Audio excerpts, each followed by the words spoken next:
Hello and salam Malaysia MADANI. Welcome to On the Table. We are broadcasting on RTM Click and MyTV's Berita RTM channel 123, which is also live streaming on YouTube. I'm your host, Brendan Lepol.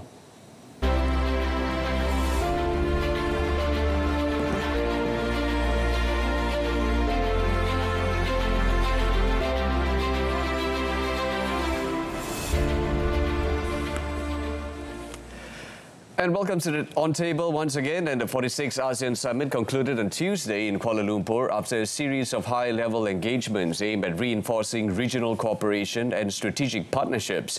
Held under Malaysia's 2025 ASEAN Chairmanship themed Inclusivity and Sustainability.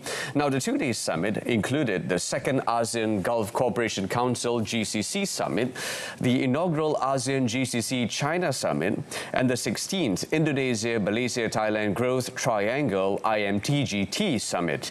Now, what's next after the conclusion of the 46th ASEAN Summit and related meetings? To discuss further, joining us today virtually is Chris Humphrey, the Executive Director of EU-ASEAN Business Council. Mr. Chris, welcome to the show. Thank you very much for having me on. Now, Mr. Chris, we're just wondering, what are your key takeaways from the ASEAN Summit 2025 held recently in Kuala Lumpur? Well, the whole number of events and related meetings seem to have been a great success. I think one of the key takeaways for us, particularly in the business community, was the signing of the Kuala Lumpur Declaration on ASEAN's shared future, and particularly the economic parts of that, where they pledged to do a lot more to drive forward ASEAN regional integration and advance in areas like digital and sustainability. They are very important areas, I think, for Southeast Asia going forward. Right. Mr. Chris, how do you see the current state of EU-ASEAN trade and investment relations following the EU summit? I think we see it as being very good. In fact, EU-ASEAN trade's been growing over the last few years. It's come out strong post the pandemic. We see that growth continuing. We see more investment coming in from European businesses. And at a political level, we're now in the best place we've been for many, many, many years. We have 2 FTAs in place, Singapore and Vietnam, and 4 FTAs under negotiation with Malaysia, with Thailand, with the Philippines, and with Indonesia. And we see those now as being key. I think when we are living in a world of economic turmoil and uncertainty, the US trade, it's beholden on both the EU and ASEAN to look to find ways to work closer together and drive more trade investment between the two blocks. Now, when you mentioned, Mr. Chris, drive more trade, etc., we will be faced with challenges that lies ahead. Now, talking about these challenges, what challenges are still present right now as we speak for European businesses looking to expand in ASEAN markets?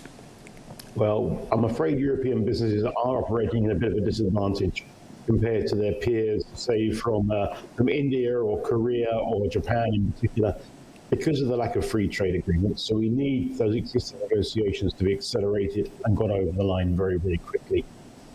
There are issues around market access in certain sectors. There are restrictions on imports and quotas in some places, things like local content requirements in a country like Indonesia. These all inhibit trade and the growth of trade. Businesses have been quite good at working around it. European businesses have been operating in ASEAN, some of them for over a century now.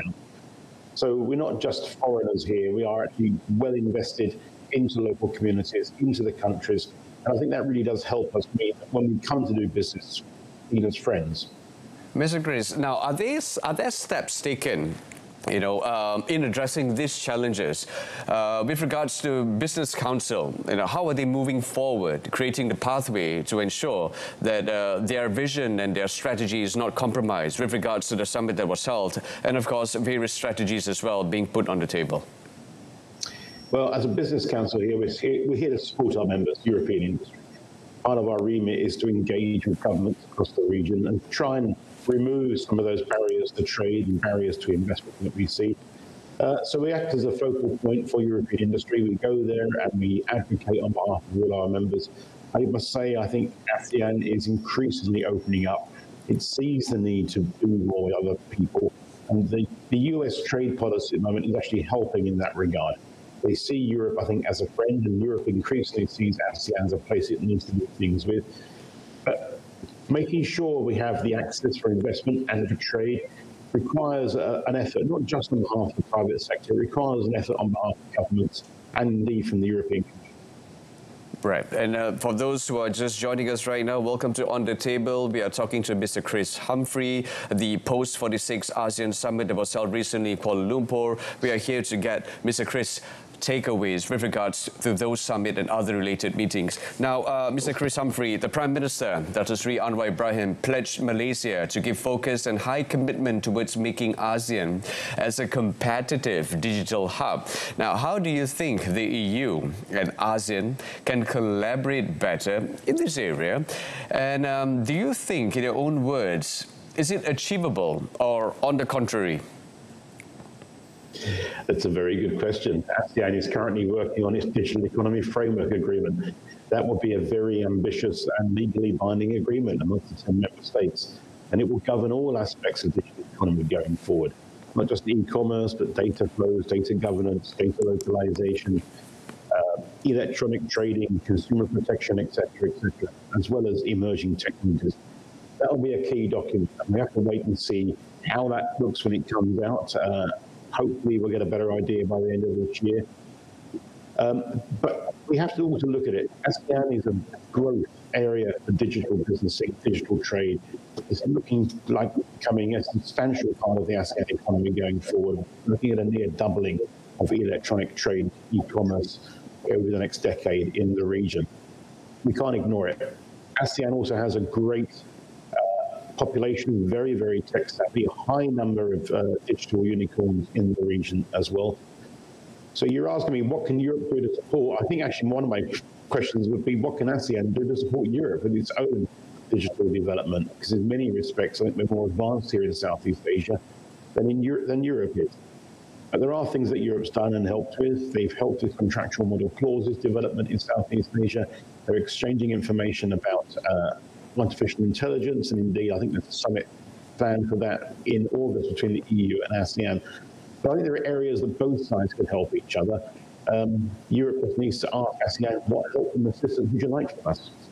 Now, Mr. Chris Humphrey, we're going for a short break, but before we go into this break, now you've mentioned when I asked you the first question with regards to ASEAN, and you mentioned that 2045 is such a long way from now on. We're talking about a long-term vision, which is a 20-year vision.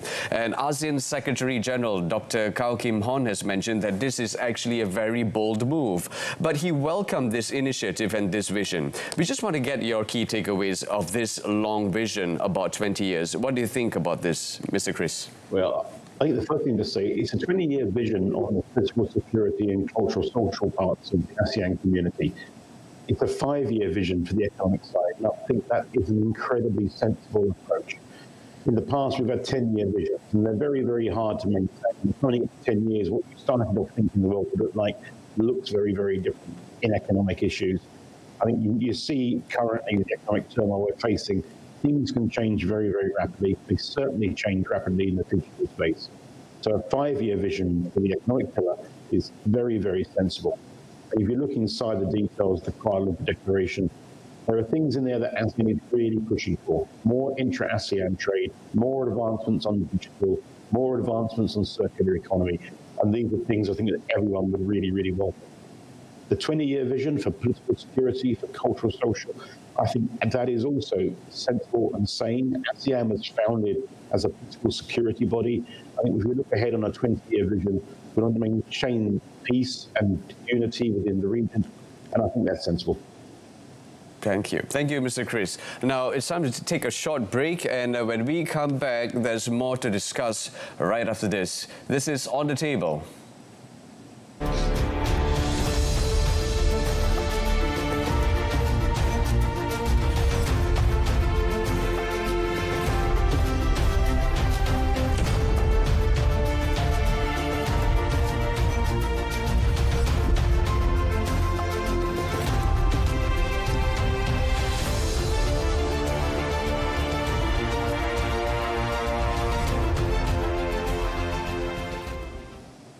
And welcome back to On the Table. If you're just joining us, we are talking about the post-46 ASEAN Summit, the challenges and opportunities that lies ahead.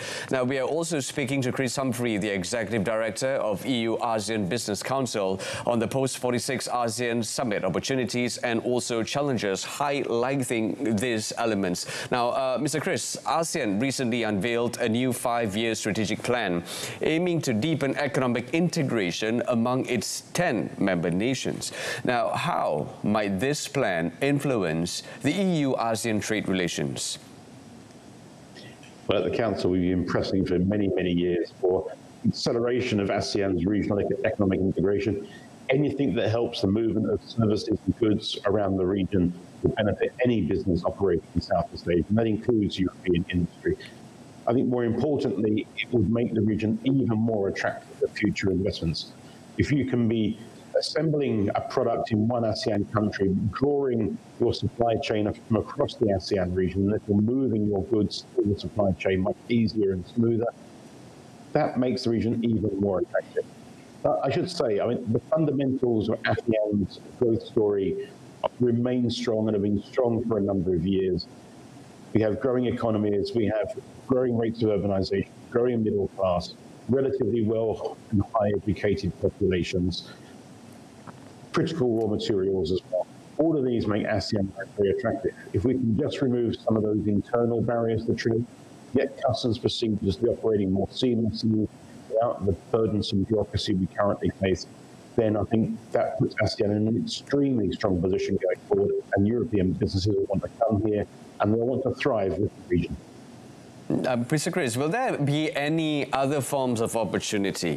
And what does it present for European businesses as a whole? I think you look at the world today and you look where the growth spots are in the world. ASEAN is clearly the bright bulb flashing on the global map, certainly doing better than Europe. And if you're looking also at what's going on in terms of trade generally and the global instability we're currently facing, I think you're going to see a lot more supply chain diversification going on, and I think ASEAN is well placed to take advantage of that. European businesses know that. They will look to come here and they'll be looking to manufacture, not just to export from ASEAN, which was always the traditional model, but more and more to manufacture in ASEAN for ASEAN markets and help to strengthen the region. There's so much to offer here, and it doesn't matter what you're in automotive, you're in pharmaceuticals, you're in general manufacturing, you're in fast-moving consumer goods. The region really is where you want to be. Okay, thank you, Mr. Chris. We're about to dive in just a little deeper. Now, from the EU's perspective, how does engagement with the ASEAN Summit directly benefit Europe's economic and also at the same time geopolitical interests? Well, unfortunately, of course, Europe wasn't in Kuala Lumpur this week for the 46th Summit. I would expect them to be there in October for the 47th Summit when it takes place. Again, I think in this current situation, we're in the current geopolitical situation we see in the world, Europe needs to be talking more to like-minded friends like ASEAN. So I think you'll see President Costa here, who's the President of the EU Council, in October. I'm sure he'll be meeting all the ASEAN leaders, as well as other partners who will be in town then, and using it as a foundation stone, I think, for reaching out and growing those relationships even more going forward. That will naturally help, not just on political issues and global and security issues, but will clearly help on trade and investment issues as well. Now, Mr. Chris, we have leaders joining us, the heads of states, government from ASEAN member states as well, 10 countries joining us. And of course, this time around is a little different as we have Timor-Leste joining us. Now, the leaders, they have all agreed that any bilateral trade agreements with the United States, we're talking about tariffs, should not negatively impact other member nations. Now, how might this stance affect EU-ASEAN economic relations, especially in light of global trade tensions? I think they're two separate issues, to be honest with you. I think EU-ASEAN trade relations, as I mentioned earlier, are in a pretty good place, but we need to get more of those trade deals over the line that are currently being negotiated, particularly with countries like Malaysia. Whatever deals ASEAN countries do or do not do with Washington, D.C., I don't think will impact that. It actually may help that. Because if we look at a country like Indonesia, the Americans are saying to them they need to change some of their policies, like local content requirements and non-automatic import licenses. If Indonesia does that in response to the Americans, that will actually speed up the chance to get an EU-Indonesia FTA over the line. But overall, I think whatever ASEAN does to satisfy or not satisfy the Americans, if they can try and work more closely as well, make sure they don't have an adverse effect on each other, that strengthens that position. And I think the EU would. All right, Mr. Chris, thank you so much for that elaboration. Now, Mr. Chris, how might the EU support ASEAN's efforts in addressing internal challenges?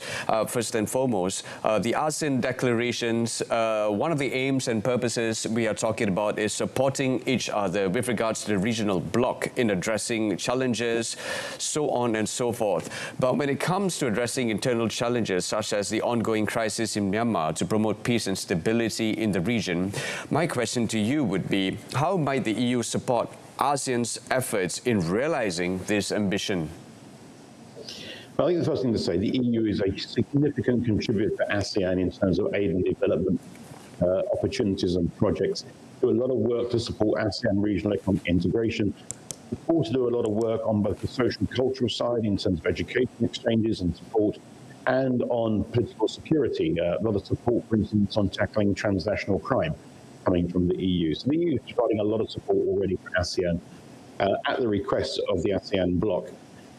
Myanmar is a difficult issue, and we've seen ASEAN struggle to deal with it and struggle to have influence over the junta in Naypyidaw.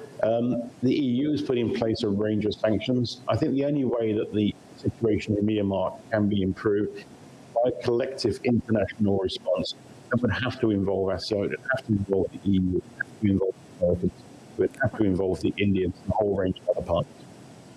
Thank you, Mr. Chris. And we're about to take one more short break. And right after this, Mr. Chris will talk more about the ASEAN economic landscape with regards to how it's evolving, and more right after this. So let's go for a short break. And when we come back, that question will be directed to Mr. Chris. Stay tuned. Welcome to On the Table. Obviously, there are two main engines of growth in any economies. What are the implications of Malaysia's growth on employment, income levels, and also standard of living per population? From a historical perspective, it's been good. The capacity in our country can be built to be in the same level as the world standards.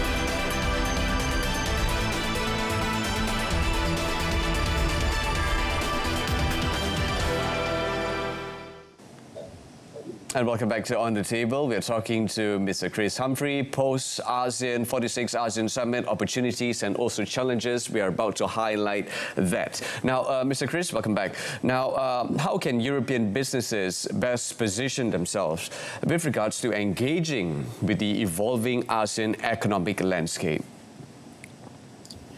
I think we're seeing an ASEAN now that is definitely moving up the food chain, if you like, when it comes to economic issues. It's becoming much more sophisticated. We're seeing more higher in manufacturing. We see a growth, for instance, in semiconductor investments across the region, and growth in data center investments. A region which is rapidly maturing. You can see it in the digital area and the e-commerce space as well. But all of this, I think, just makes the region more and more attractive. European businesses no longer see ASEAN as a place to come and make things cheap and export them back to Europe or to the US very cheaply. That's not what the region's about. It's much more sophisticated than that. So now you're seeing higher end investments coming into Europe in semiconductors, in pharmaceuticals, in automated factories, in the automotive sector, into EVs. That is what the region is looking at now. And that is making it a very attractive still for European business. And you couple all of that with their own regional economic integration agenda, with the place being very geographically well placed in the world, an outward-looking sense of direction from the region, and then rules-based global trading mindset as well. These are all the things which make Southeast Asia so attractive to European businesses. That's why they want to come here, trade more, and invest more. Mm-hmm. Now, Mr. Chris, how can the EU and ASEAN both collaborate and work together to promote green technologies in both regions? had a bit of a tricky relationship, to be honest, over the last few years when it comes to green economy and the European Green Deal. It has got better, it has improved. Europe is going through a simplification process of its own regulations.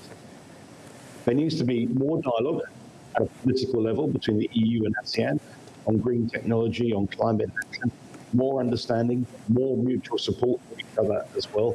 We're all facing the same problems. For ASEAN itself, there are significant things happening, things like the development of the ASEAN Power Group that was also discussed this week in Kuala Lumpur.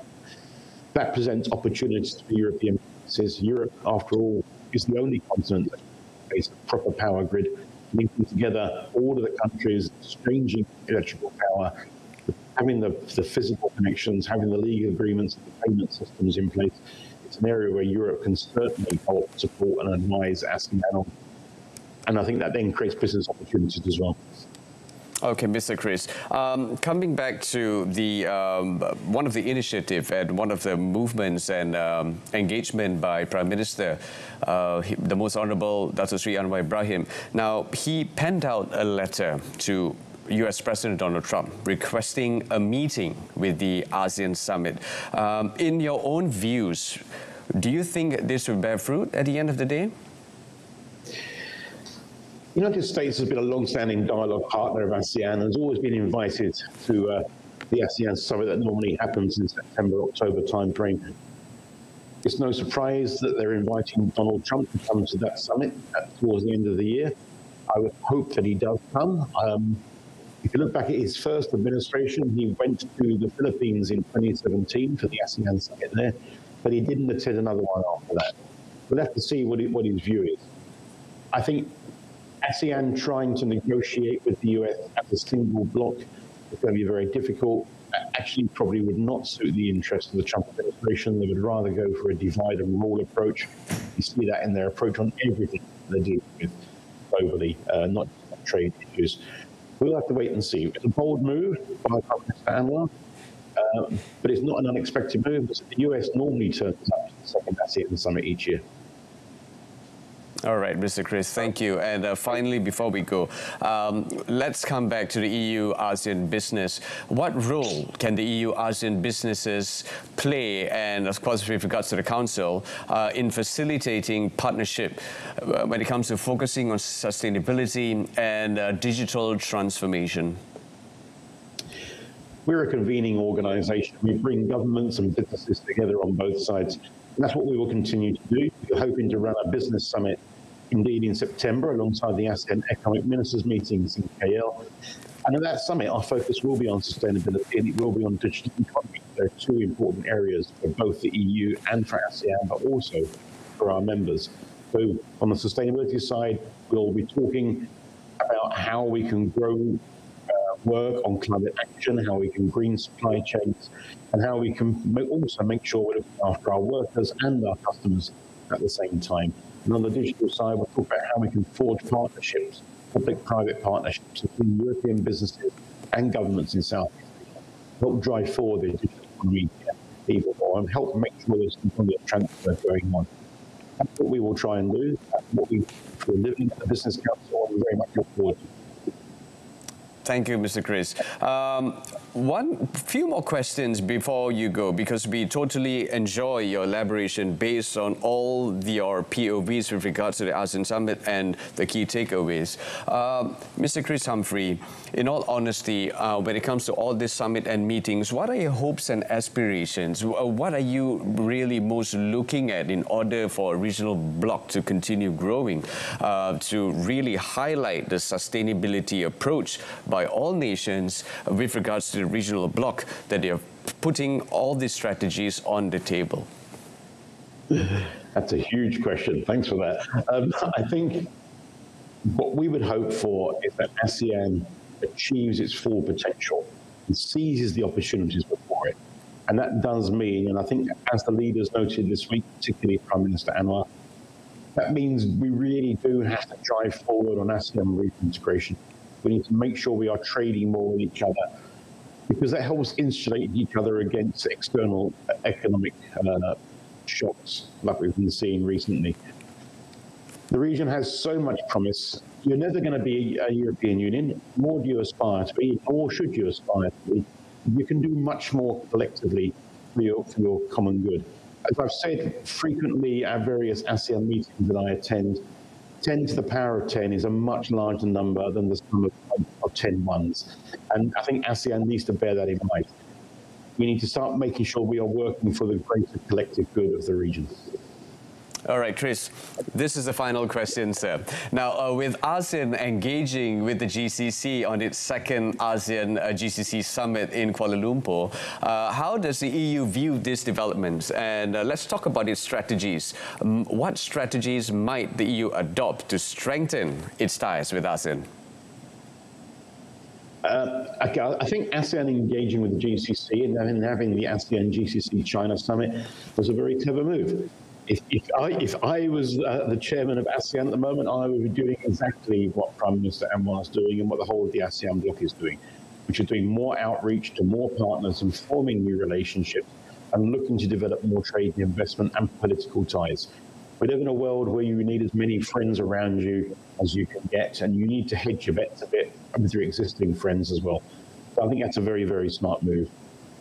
From the EU-ASEAN side, we need to have more engagement at the more senior levels. So President Macron being in the region at the moment is very much welcomed. We need more European commissioners to come out. I know the European Trade Commissioner was here recently. He'll be back in September. The European Commissioner for Climate Action will be attending the ASEAN Environment Ministers meeting in September. We need more of that engagement, showing the willingness to come, even when there's nothing to announce, forming the relationships at the political level, and then asking each other, how can we mutually support and help each other in these more troubled times? That would be the start, and I hope that would be the start of a much deeper and brilliant relationship. We're heading towards 50-year anniversary of EU-ASEAN relations, and I hope it can be elevated to an even higher level by the time we get there. Mr. Chris, it's a pleasure to have you with us. Thank you so much for being on the program. Thank you for having me. That's all the time we've got for On the Table this evening. And once again, thank you to Chris Humphrey, the Executive Director of EU-ASEAN Business Council, for sharing his insights with us. Now, a repeat of this episode's broadcast can be viewed again at the same time tomorrow and subsequent days on both RTM Click and MyTV's Berita RTM channel, as well as Berita RTM YouTube channel. Till then, I'm Brother Lepol. Thank you so much for your company. Stay safe and take care.